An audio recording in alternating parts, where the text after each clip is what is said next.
जम्मू कश्मीर में आज दूसरे चरण के तहत मतदान की प्रक्रिया जारी है। इस बीच अमेरिका, सिंगापुर, दक्षिण कोरिया और दक्षिण अफ्रीका समेत 15 देशों के राजनयिक भारत पहुंचे हैं। बुधवार को राजनयिकों के एक समूह ने केंद्र शासित प्रदेश में मतदान प्रक्रिया को देखने के लिए जम्मू कश्मीर का दौरा किया।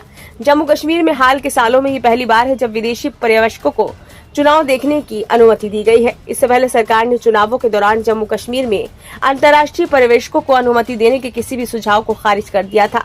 केंद्र ने इस साल हुए लोकसभा चुनावों के बाद अच्छे मतदान प्रतिशत को देखते हुए विदेशी प्रतिनिधियों को चुनाव प्रक्रिया दिखाने के उद्देश्य से राजनयिकों को आमंत्रित किया था। जानकारी के मुताबिक इस प्रतिनिधिमंडल में अमेरिका, मैक्सिको, गुयाना, दक्षिण Korea, Somalia, Panama, Singapore, Nigeria, Spain, दक्षिण Africa, Norway, Tanzania, Rwanda, Algeria और फिलीपींस के दिल्ली स्थित दूतावासों के राजनयिक शामिल थे। राजनयिकों के साथ आए भारतीय अधिकारियों में पाकिस्तान, अफगानिस्तान, ईरान डेस्क के संयुक्त सचिव और विदेश मंत्री के कार्यालय के संयुक्त सचिव जेपी शामिल थे। अधिकारियों ने बताया कि प्रतिनिधिमंडल ने घाटी में पहुंचने के बाद बडगाम जिले के ओमपोरा में मतदान केंद्रों का दौरा किया। इसके बाद वे लाल बाग निर्वाचन क्षेत्र के अंतर्गत चिनार बाग में अमीरा कदल और एसपी कॉलेज गए।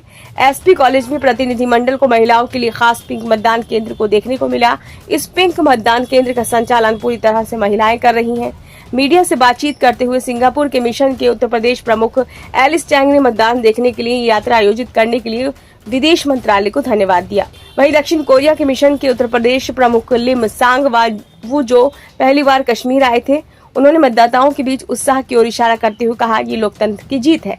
इस बीच नेशनल कॉन्फ्रेंस के उपाध्यक्ष उमर अब्दुल्ला ने जम्मू कश्मीर में विधानसभा चुनाव को देखने के लिए विदेशी प्रतिनिधिमंडल को आमंत्रित करने के केंद्र के कदम की आलोचना की है।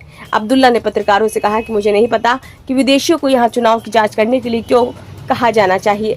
जब दूसरे देशों की सरकारें इस पर टिप्पणी करती हैं तो भारत सरकार कहती है कि ये भारत का अंदरूनी मामला है और अब अचानक वे चाहते हैं कि विदेशी पर्यवेक्षक यहाँ आए और हमारे चुनावों को देखें। उन्होंने कहा कि जम्मू कश्मीर में विधानसभा चुनाव हमारे लिए आंतरिक मामला है और हमें उनके प्रमाण पत्र की जरूरत नहीं है।